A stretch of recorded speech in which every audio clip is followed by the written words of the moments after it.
Hello students, कैसे हैं? Good morning. सबसे पहले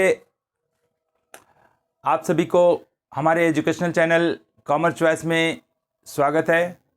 और इस चैनल के माध्यम से ऑनलाइन में कॉमर्स से रिलेटेड सारी जानकारियाँ आप तक पहुंचाई जा रही है। तो आज का क्लास स्टार्ट करने के पूर्व में मैं आप सभी को बता देना चाहता हूं कि जो आईकॉम सेकेंड ईयर का जो क्लासेस जो चल रही है उसमें हम लोग अकाउंटेंसी सब्जेक्ट को लेकर के चल रहे हैं। उसमें काफ़ी सारे चैप्टर्स कंप्लीट हो चुके हैं और जो चैप्टर आज से पूर्व के 3 या 4 दिनों पहले स्टार्ट हुआ था, कॉमन साइज स्टेटमेंट, आज क्लास उसका एक और मेथड आपको बताना है। वो मेथड बता करके आज का चैप्टर ये समाप्त हो जाएगा।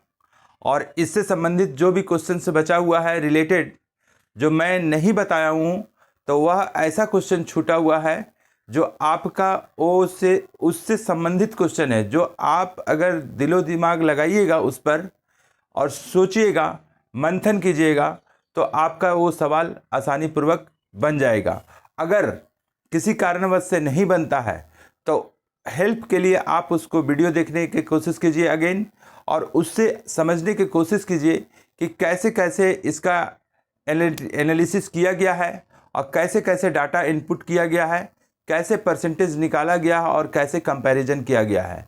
तो बात ऐसा है कि इस कॉमन साइज स्टेटमेंट में पहला चीज़ हम लोग पढ़े हुए थे कि कंपैरेटिव इनकम स्टेटमेंट। तो कंपैरेटिव इनकम स्टेटमेंट में एक्चुअली हुआ क्या था कि और कैसे दिखाया जाता है इसको एक रिकॉर्ड फॉर्मेट पर, कि एक पिछले गत वर्ष का तुलनात्मक अध्ययन वर्तमान वर्ष के साथ में किया जाता है और देखा जाता है क्या कि कितना परसेंटेज इसमें इंक्रीज हुआ और कितना परसेंटेज इसमें डिक्रीज हुआ। जो परसेंटेज इंक्रीज या डिक्रीज किया जाता है उसमें एक मैनेजमेंट का जो भी मेंबर्स होते हैं या व्यापारी, वह इस बात से अवगत होना चाहता है कि कहाँ पर कमियां रह गई, अगर कमी रह गई है तो उसको सुधार कैसे किया जाए, और अगर संतोषजनक अवस्था में चल रहा है तो इसको गतिशील अवस्था में कैसे और किया जाए और इसको स्थायित्व बरकरार कैसे रखा जाए। तो ये सारी चीज़ें आपको कंपैरेटिव इनकम स्टेटमेंट में दिखाया गया है, बताया गया है और समझाया गया है। उसके बाद हम लोग दूसरी चीज़, एक और नियम इसमें था कि कॉमन साइज बैलेंस शीट। आपको मैं पहले भी बैलेंस शीट के बारे में परिभाषित रूप से अध्ययन करवाए हूँ।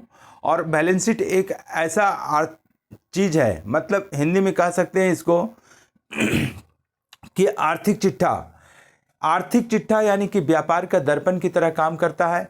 जिस प्रकार मनुष्य किसी दर्पण के सामने जाता है तो वह व्यक्ति का सारा प्रतिबिंब दर्पण सच्चा दिखा देता है, वह दर्पण कभी झूठ नहीं बोलता है। तो जस्ट लाइक एक बिजनेस में अगर बैलेंस शीट तैयार होता है तो कोई भी व्यक्ति इस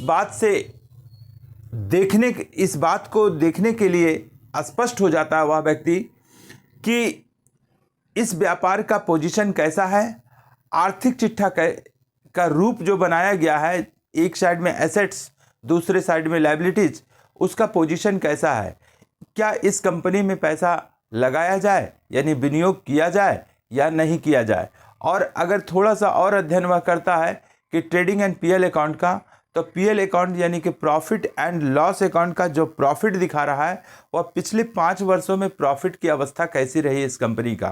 तो ये 2 चीज़ों का अध्ययन करने के बाद में वह स्पष्ट हो जाता है कि इस व्यापार का पोजीशन वर्तमान स्थिति में कैसा है और आने वाले तिथि में कैसा रह सकता है। तो उसे संतोष महसूस होता है, तो वह सोचता है कि अपना इन्वेस्टमेंट जो है इस कंपनी में अब लगाया जाए। और वह इन्वेस्टमेंट अगर शेयर के माध्यम से करता है तो बदले में कंपनियां उसको क्या देती है, तो डिविडेंड के रूप में, यानी कि शेयर में जो पैसा लगता है और अगर उसमें से अगर लाभ हो जाती है तो लाभ में छोटा छोटा अंश जो बांट करके अंशधारकों को दिया जाता है वह हमारा डिविडेंड कहलाता है। तो इसके बारे में जो भी अभी आपको पता नहीं समझ में आ रहा होगा, ये डिविडेंड शब्द की नहीं समझ में आ रहा होगा, लेकिन कुछ दिनों के बाद में आपका जॉइंट स्टॉक कंपनी चालू होने वाला है, तो उसमें आपको बहुत ही व्यापक तरीके से मैं बताऊंगा कि कंपनियां क्या होती है और कंपनी अपने प्रोडक्ट का निर्माण किस रूप में करती है, और वहाँ पैसे की ज़रूरत पड़ता है तो पैसा कहाँ से आता है और कैसे ये पैसे का सदुपयोग करती है कंपनियां, और अंशधारकों को लाभांश कैसे देती है। अगर अंशधारक को लाभांश देने के बजाय अगर कंपनियां कुछ ऋण पत्र भी उठाए हुए हैं, डिवेंचर्स उठाए हुए हैं, तो उसमें इंटरेस्ट का पे आउट कैसे होता है, ये सब पहलू पर अध्ययन करेंगे हम कुछ क्लास के बाद में। लेकिन आज जिस दो टेक्निक के अलावे ये तीसरा टेक्निकल चीज़ स्टार्टिंग हो रहा है, तो उसमें आपको मैं नॉलेज देना चाहता हूं कि इसमें दिखाया गया है क्या कि ट्रेंड परसेंटेज, ये ट्रेंड परसेंटेज यानी कि एनालिसिस के रूप में देखते हैं तो प्रवृत्ति प्रतिशत विश्लेषण।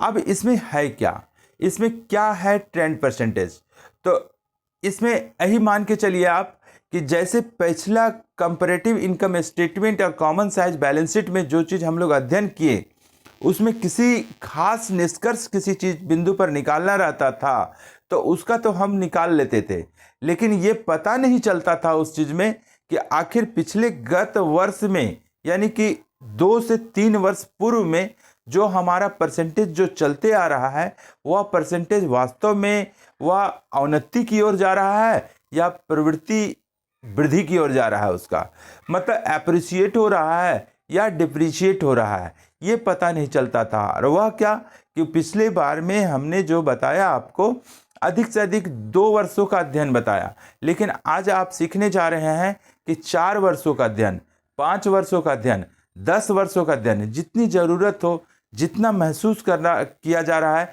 कि हम इतने वर्षों का हम देखना चाहते हैं, इसको बनाना चाहते हैं, तो उस चीज़ को देखा जा सकता है। तो अब बात आता है क्या कि जैसे देखिए इस जगह पर आपका बुक्स के अनुसार से ही आपको चलते हैं, तो सबसे पहला आप बुक्स में आप दिखा सकते हैं या देख सकते हैं कि देखिए प्रवृत्ति प्रतिशत विश्लेषण के रूप में आपका यहाँ पर दिया हुआ है कि एक पारिभाषिक रूप पर कि एक निश्चित तिथि या अध्ययन की प्रारंभिक अवधि की तुलना में क्रमिक वर्षों में वित्तीय विवरणों के मदों में परिवर्तन के रुझान के आधार पर व्यापार की वित्तीय स्थिति के अध्ययन की विधि को ही प्रवृत्ति प्रतिशत विश्लेषण कहा जाता है। कि जो पिछले वर्षों में यानी क्रमिक जो वर्ष है उसमें जो भी मद दिया हुआ है उसका क्या रुझान रहा है, क्या वह अवनति की ओर जा रहा है या प्रगति की ओर जा रहा है। इसलिए तुलनात्मक विवरण या समरूप विवरण से किसी संस्था के 2 वर्षों की संचालन क्षमता और वित्तीय स्थिति के संदर्भ में महत्वपूर्ण निष्कर्ष निकाले जा सकते हैं, परंतु ऐसे विवरणों से संस्था की प्रगति या अवनति के रुझान का पता नहीं चलता है। तो वित्तीय मदों के रुझान को समझने के लिए प्रवृत्ति विश्लेषण विधि का प्रयोग किया जाता है। तो इसका सूत्र में क्या आता है, आप पेज नंबर 282 पर देख सकते हैं इस चीज़ को कि trend percentage absolute value of the concern year and absolute value of the base year into 100। तो देखिए इससे संबंधित क्वेश्चन कौन सा है ये आप स्टडी कीजिए, ये लास्ट टेक्निकल चीज़ है इस चैप्टर पर। उसके बाद में आपका मिसलेनियस एंड बोर्ड्स क्वेश्चन से स्टार्ट हो जाता है। तो देखिए क्वेश्चन नंबर आपका 11 है। इस क्वेश्चन नंबर 11 में हम लोग कैसे दिखाएंगे इस चीज़ को, सो देखते हैं। तो आपको निकालना है आपको स्टेटमेंट शोइंग, एक कॉमन साइज बैलेंस शीट का फॉर्मेट था। यहाँ पर आप लिखिएगा statement showing trend percentage, trend percentage, ये पार्टिकुलर्स आपका हो जाएगा आपका कितने वर्षों का दिया हुआ है? क्वेश्चन नंबर आपका 11 है। आप बुक्स में आप सामने रखिए बुक्स को और देखिए क्वेश्चन नंबर 11 आपका स्थिति विवरण में दिया हुआ है कि the calculate the trend percentage from the following figures related to the balance sheet by taking 2006 as a base year. Base year को आपको मानना है 2016 को, तो आपको इस जगह पर दिखाना पड़ेगा कितने वर्षों का है, 4 वर्षों का। तो 4 वर्षों का अध्ययन हम लोग करेंगे। तो 1 साल, 2 साल और तीसरा। अब आ जाता है 2016। यहाँ पर इस तरीके से भी दिखा सकते हैं इसको फॉर्मेट में, एब्सोल्यूट अमाउंट करके, एब्सोल्यूट अमाउंट्स। ये आपका आ गया 2016, 2017, 2018, 2019। ठीक है। और यहाँ ट्रेंड परसेंटेज, यहाँ ट्रेंड परसेंटेज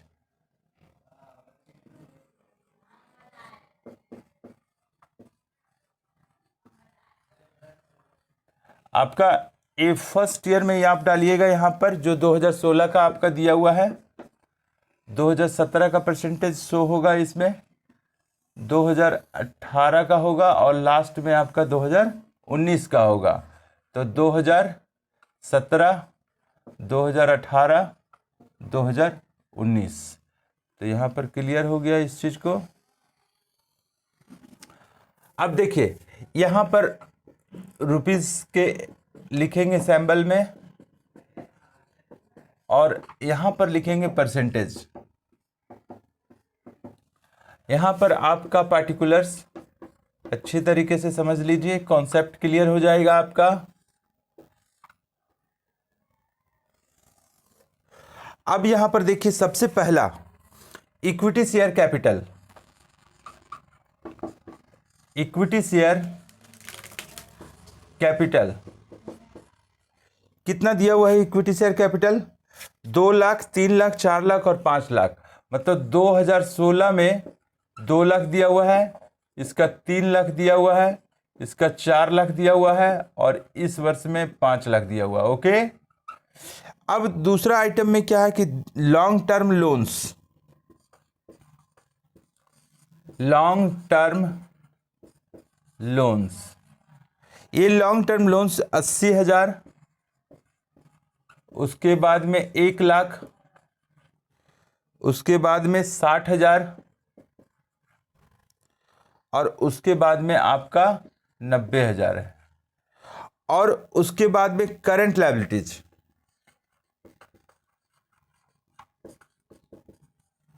करंट लायबिलिटीज। तो करंट लायबिलिटीज में कितना है? 50,000, 80,000, 40,000 और 60,000।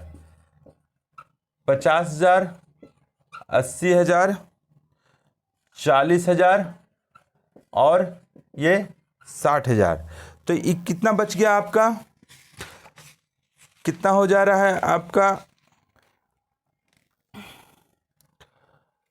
50,000, 80,000, 40,000 और 60,000।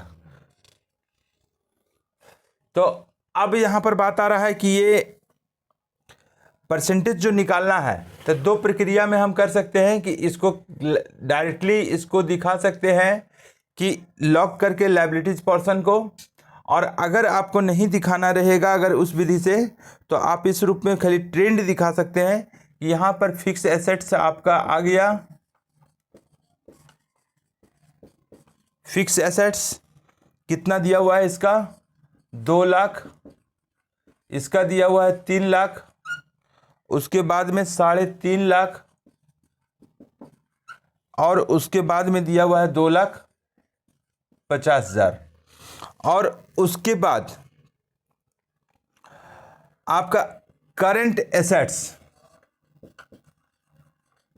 करंट एसेट्स, करंट एसेट्स कितना है आपका? 80,000, 1,00,000 और यहाँ पर 70,000 और यहाँ पर दिया हुआ है 90,000। ओके, अब इस चीज़ को मंथन कीजिए। ये आपका जितना सारा डाटा था आपके बुक्स पर है। अब इसको अगर जोड़ लेते हैं, अगर बाय द वे, तो जोड़ सकते हैं इस चीज़ को। और अगर आपको लायबिलिटीज़ का टोटल भी दिखाना है तो टोटल भी आप इस चीज़ को दिखा सकते हैं। इस तरीके से भी किया जाता है। ये टोटल लायबिलिटीज हो गया, टोटल लायबिलिटीज और टोटल एसेट्स। टोटल एसेट तो 2,80,000 और 50,000, तो 8 और 5 13, 1 2 3 माने 3,30,000 और 3,00,000 और 1,00,000 4,80,000 यहाँ पर हुआ टोटल जोड़ने के बाद में। और यहाँ आ गया 4,00,000 और 60,000 और 40,000, मतलब हो जाएगा 5,00,000। और इसका हो जाएगा 9 6 15, 1 5 6, 6,50,000। ये देखिए 2,80,000, इसका दिखा रहा है 2,80,000। मैंने ये यहाँ पर दोनों साइड मिलना जरूरी नहीं है, क्योंकि आपको स्टेटमेंट शो करना है, केवल बैलेंस शीट नहीं भी जोड़िएगा तो चलेगा आपका। और यहाँ 3,00,000 और एक 4,00,000, 7 5 12 मतलब 4,20,000। और यहाँ पर 9 5 14, 1 2 3, 3,04,000। तो ये स्टेटमेंट है, ये बैलेंस शीट आपका नहीं है। इस बात को ख्याल रखा जाए, क्योंकि ऐसा मत महसूस कीजिएगा कि टोटल लायबिलिटीज 3,30,000 है और टोटल एसेट्स आपका 2,80,000 है, तो इसका अमाउंट क्यों नहीं मिल रहा है। ये अमाउंट दोनों मिलना चाहिए, ऐसी बातें नहीं है। क्योंकि अगर यहाँ पर लिखते कि बैलेंस शीट, तो आपको ये दोनों रकम मिलना जरूरी हो जाता है। लेकिन केवल आपको शो करना है कि इसमें क्या हो रहा है, जो बढ़ने की प्रवृत्ति है रेशियो में या उसकी घटने की प्रवृत्ति है, यानी प्रगति की अवस्था पर है या अवनति की अवस्था पर है। तो सबसे पहले एक एक करके रीडिंग करते हैं और देखते हैं इस चीज़ को कि 2,00,000 है।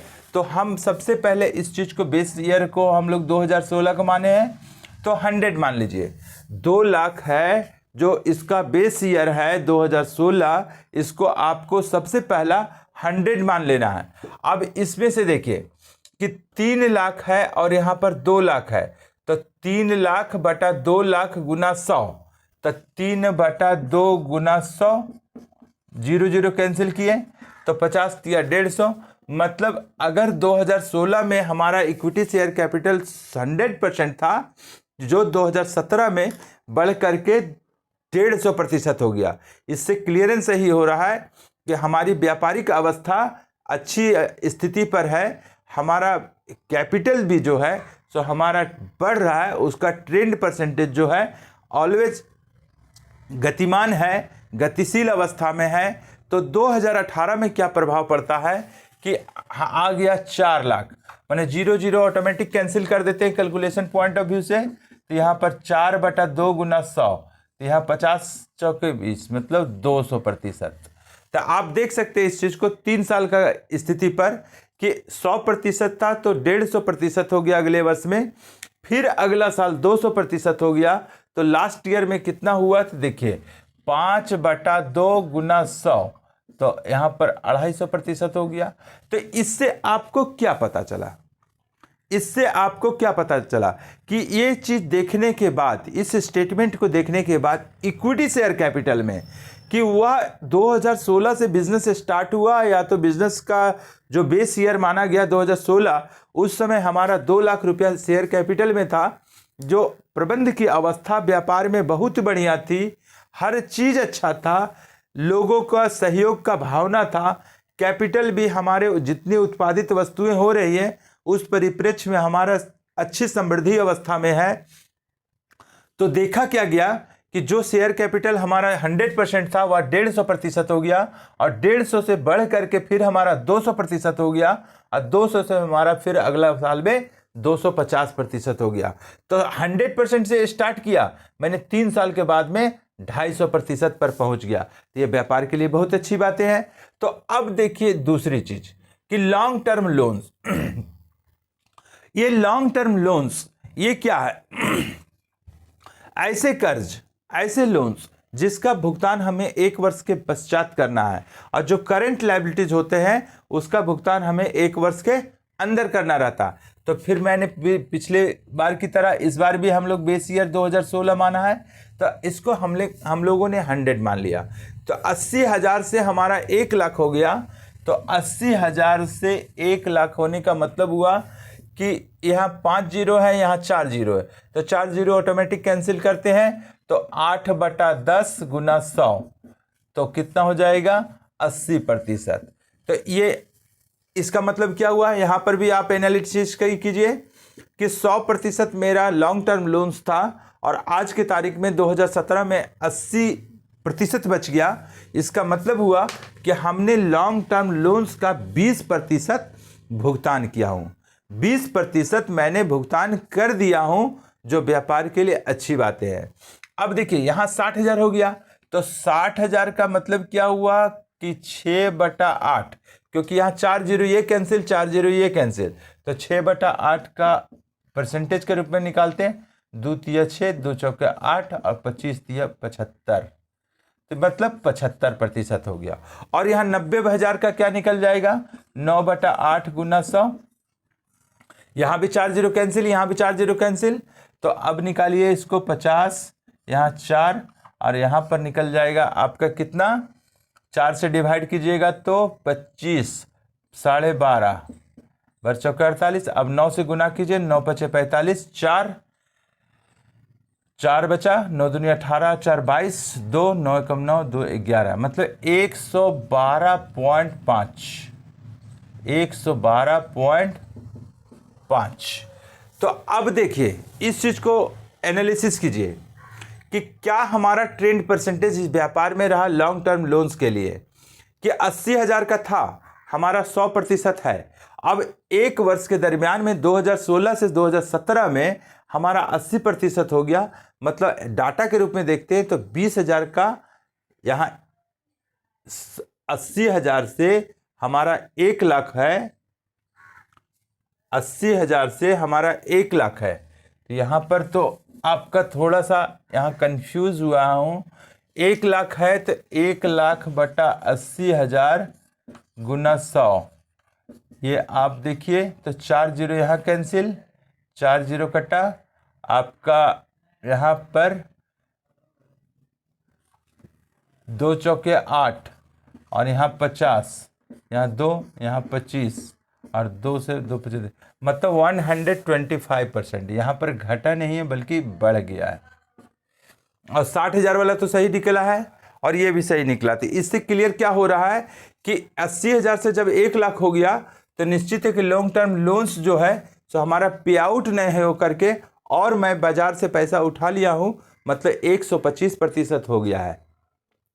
मतलब 25% का जो प्रवृत्ति जो है सो प्रगति पर है। मतलब इस प्रगति को बोला जाए कि अगर लोन अगर हम उठाते हैं तो व्यापार के लिए अच्छी नहीं होती है, जबकि हमारा शेयर कैपिटल के रूप में बढ़ जाता है या एसेट्स बढ़ जाता है तो मेरा बढ़िया होता है कि चलो मेरा पूंजी बढ़ रहा है।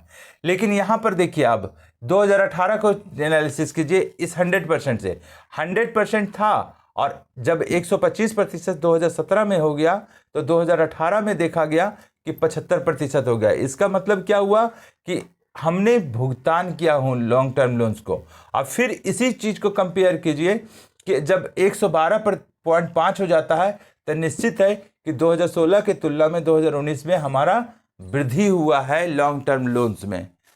अब देखिए करंट लायबिलिटीज को 50,000 हमारा 2016 में थी, इसको भी हम लोगों ने क्या किया कि 50,000 को हम लोग 100% मान लिए, तो 80,000 बटा 50,000 तो 8/5 गुना 100, तो 20 से करते हैं तो 160%। मैंने 50,000 हमारा था, 80,000 हो गया, परसेंटेज के रूप में 100 था तो 160% हो गया। माने करंट लायबिलिटीज के ऐसे दायित्व जिसका भुगतान हमें 1 वर्ष के अंदर करना है, जिसका परसेंटेज के रूप में देखा गया तो 60% का मैंने वृद्धि कर लिया है। किस वर्ष में, 2016 से 17 के बीच में। अब देखिए 2018 में क्या होता है, सो 40,000 बटा 50,000, 4/5 गुना 100, तो क्या हो गया 5 से करेंगे तो 20%। राइट। तो हमारा कितना हो जाएगा, तो 20 चौके 80% हो गया यहाँ पर। ये 50,000 से 80,000 हो गया, 80,000 से 40,000 हो गया। तो इससे क्लियर क्या हुआ कि जो 2017 में 160% था वह हमारा 2018 में 80% बचा। इससे क्या हुआ कि करंट लायबिलिटीज का मैंने भुगतान किया किस वर्ष में, 2017 और 18 के बीच में हमने भुगतान कर दिया। अब देखिए 60,000 बटा 50,000, 60 बटा 50 मैंने 6/5 को करते हैं तो 20 से कट गया, 120% यहाँ पर बचा। तो 120% यहाँ बचा। इससे तुलनात्मक अध्ययन कीजिए कि करंट लायबिलिटीज जो हमारा 100% 2016 में था उसका ट्रेंड रहा क्या, 160% हो गया, माने बढ़ गया, और 2018 में घट गया। तो घट गया मतलब निश्चित है कि यहाँ पर पेमेंट वह फर्म किया होगा लोन को। अब यहाँ पर आता है 120%। इसका मतलब अगर फंड की ज़रूरत होगी तो फिर वह फर्म जो है तो बाजार से करंट लायबिलिटीज के रूप में पैसा उठा लिया है, यानी कि 80% जो था वह बढ़ा करके अब 120% कर दिया 2016 का बेस ईयर की अपेक्षा। अब यहाँ पर इसको भी क्लियर कीजिए आप, 100 हो गया यहाँ पर, तो 4,80,000 बटा 3,30,000। तो इस तरीके से करेंगे हम लोग, 4 जीरो यहाँ भी कैंसिल, 33। ये सब कैलकुलेटर के माध्यम से आप देख लीजिएगा या तो प्रैक्टिस करके देख लीजिएगा। आपका रहेगा 4,80,000 बटा 3,30,000, 5 लाख बटा 3,30,000, 6,50,000 बटा 3,25,000। ये आप इस चीज़ को डाटा भर लीजिएगा। और अगर इस चीज़ को अगर ना भी करना रहेगा तो इस चीज़ को करने की ज़रूरत नहीं भी पड़ती है ट्रेंड परसेंटेज के रूप में। तो ये चीज़ अगर दिखाना रहता है कि टोटल लायबिलिटीज हमारा कितना दिया हुआ है और कितना परसेंटेज बढ़ा हुआ है, तो इस चीज़ को हम दिखा सकते हैं इस चीज़ को। और यहाँ पर रह गया बात ये लाइनिंग का बात, ये कॉलम ये नहीं भी करना चाहते हैं, इस लाइनिंग को ब्लॉक ना करके आप डायरेक्टली वे में दिखा सकते हैं इस चीज़ को। अब यहाँ पर बात आता है फिक्स एसेट। अब एसेट्स पोर्शन में देखिए कि 2 लाख है हमारा, तो इसको मैंने 100 मान लिया। अब 2 लाख को हमने 100 मान लिया तो इसमें अब 2017 में हमारा हो गया है 3 लाख। तो 3 लाख जब हो गया तो इसको ट्रेंड परसेंटेज देखते हैं, तो 3/2 गुना 100। तो 3/2 क्यों लिखे, क्योंकि 5 जीरो हमने यहाँ पर तुरंत कैंसिल कर दिया मन में ही। तो अब यहाँ पर 50 हो गया, मतलब इसका हुआ क्या फिक्स एसेट्स कि 2016 से जब 17 में गया तो 150% हो गया, मतलब 50% आपका बढ़ चुका है। अब देखिए 3,50,000 है। अब 3,50,000 का मतलब क्या हुआ, यहाँ 4 जीरो कैंसिल ऑटोमेटिक कीजिए, इसका भी और इसका भी। तो 35/20 गुना 100। तो 35/20 क्यों आया, इसको देखिए, 4 जीरो यहाँ कैंसिल हुआ, 4 जीरो यहाँ कैंसिल हुआ, इसलिए बेस ईयर में 2 लाख के जगह पर मैंने कैलकुलेशन मोड में 20 लिखा हूँ। तो यहाँ पर 5, 35 बचे 175, मतलब 175% हमारा 2018 में रहा। अब इसको देखिए 2.5 लाख हो गया यहाँ पर। तो 2.5 लाख का मतलब क्या हो गया, 4 जीरो यहाँ कैंसिल, 4 जीरो यहाँ कैंसिल, तो 25/20 गुना 100। तो यहाँ पर हो गया 125%। कितना हो गया, 125%।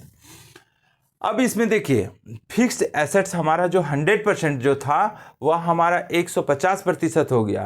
तो 150% मतलब कहने का मतलब कि 50% 2016 से 17 के बीच में बढ़ाया गया है।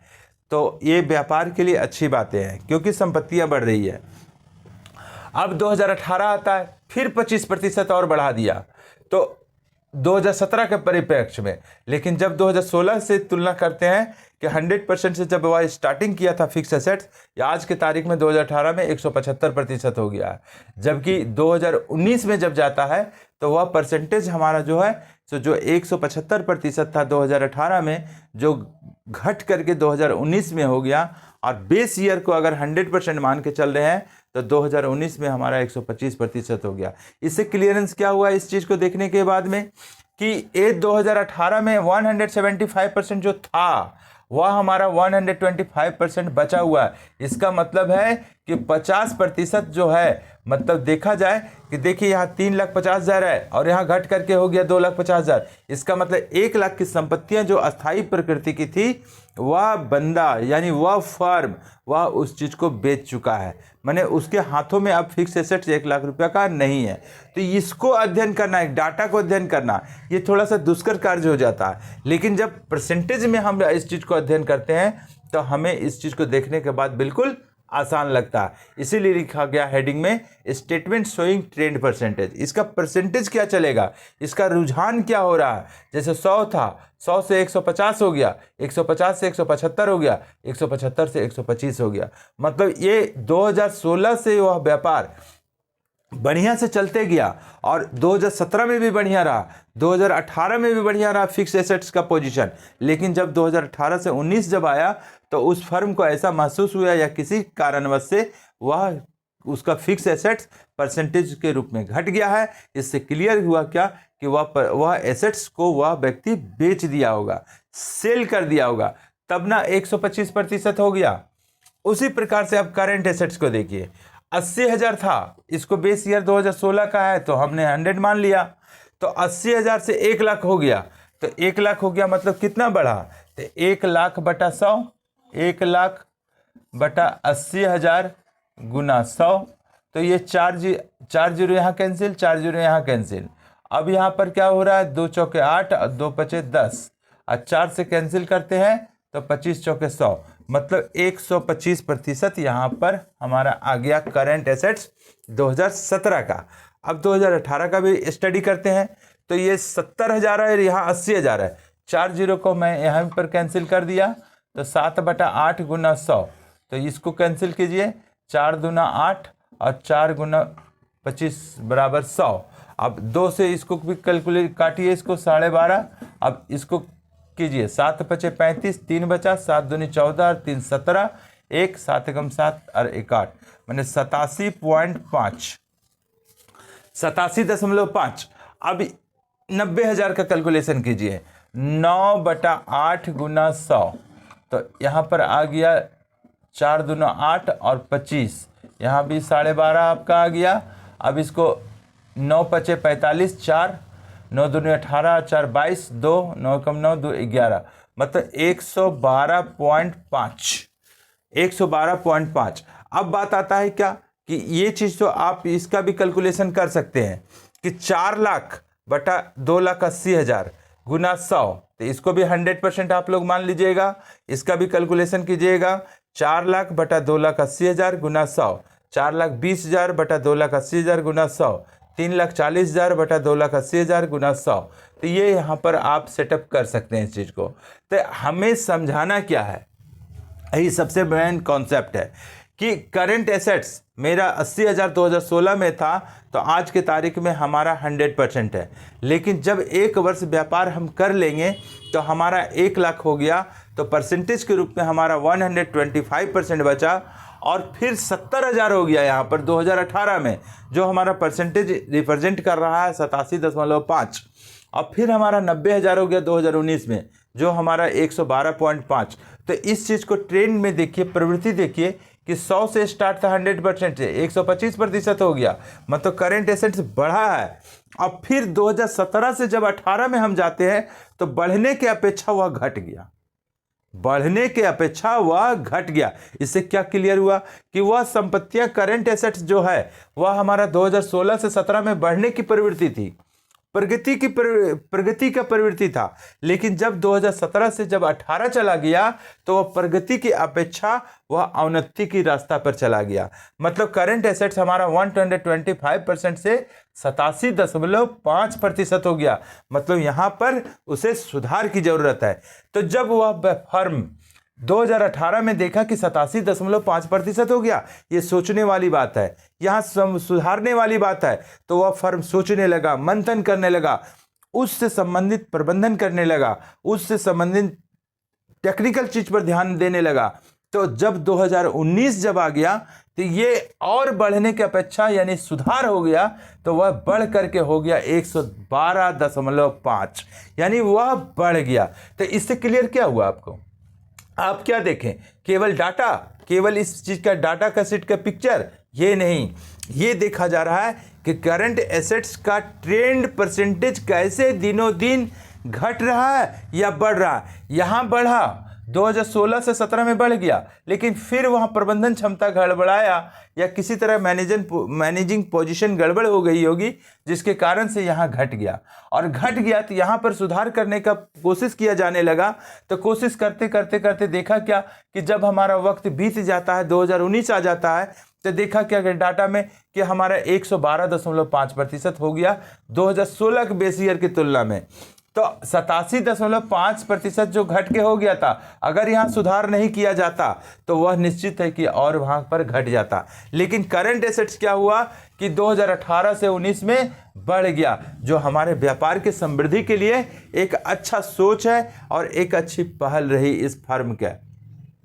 तो ये परसेंटेज, इस चीज़ को देखने के बाद आप अवगत हुए कि क्या ट्रेंड परसेंटेज है और कैसे इस चीज़ को दिखाया जाता है। यहाँ किसी प्रकार का अकाउंट डेबिट क्रेडिट का कोई मामला नहीं है और इससे संबंधित क्वेश्चन बहुत सारे हैं। मतलब इसमें शायद क्वेश्चन नंबर 11 आपको मैंने कंप्लीट करवा दिया। आप टोटल एसेट्स, एक काम आप कर लीजिएगा, इस क्वेश्चंस में आप ही के लिए छोड़ दे रहा हूँ, केवल आपको कैलकुलेशन करना है। केवल ये टोटल लायबिलिटीज है 4,80,000 हो रहा है, तो इसको बेस ईयर आप मानिएगा 4,80,000 बटा 3,30,000 गुना 100, 5 लाख बटा 3,30,000 गुना 100, 6,50,000 बटा 3,30,000 गुना 100। उसी प्रकार टोटल एसेट्स में दिखाइएगा 4 लाख बटा 2,80,000 गुना 100, 4,20,000 बटा 2,80,000 गुना 100, 3,40,000 बटा 2,80,000 गुना 100। क्योंकि आपका ये डाटा शीट में आंसर में किताब पर दिया हुआ है, ये कैलकुलेशन करके ये फिलअप कीजिएगा। आपको 1 बाय 1 कौन कौन सा आइटम पर कैसा ट्रेंड परसेंटेज रहा है, कैसा रुझान रहा है, इसके बारे में मैंने आपके बीच में चर्चा किया।